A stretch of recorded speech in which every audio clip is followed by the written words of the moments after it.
Argentina support করেন, Brazil support করেন, আমার কোনো আপত্তি নাই।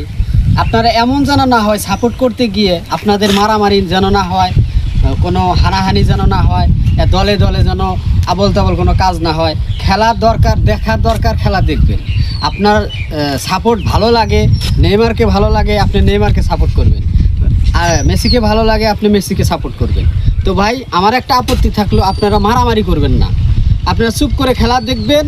যেন এমন না হয় বাংলাদেশের মানুষ, কালকে একটা দেখলাম, ভিডিও দেখলাম, একজন আর্জেন্টিনার সাপোর্টারকে ওই টেটা মাইরে এখানে ঢুকাইয়া দিছে, সে এখন মারাত্মক ধরনের আহত হয়ে রয়েছে, সে মারাও যাইতে পারে আর কি, এরকম দেখলাম ভিডিও।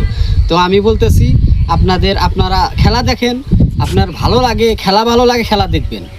আপনার জীবন দিয়ে যে খেলা আপনাকে সাপোর্ট করতে হবে, আপনি যদি ক্ষয়ক্ষতি হয়ে যান, আপনি মারা যান, আর্জেন্টিনার মেসি এসে আপনাকে সাপোর্ট করবে না, ব্রাজিলের নেইমার এসে আপনাকে সাপোর্ট করবে না, আপনাকে হেল্প করবে না। আপনার নিজের চিন্তা নিজেকেই করতে হবে। তাই আমি বলি, আপনারা খেলা দেখেন, শান্তিপূর্ণভাবে খেলা দেখেন, নিজের ওয়েট বজায় রাখেন, নিজে ভালো থাকেন, সারা বিশ্বকে ভালো রাখেন। ধন্যবাদ সবাইকে।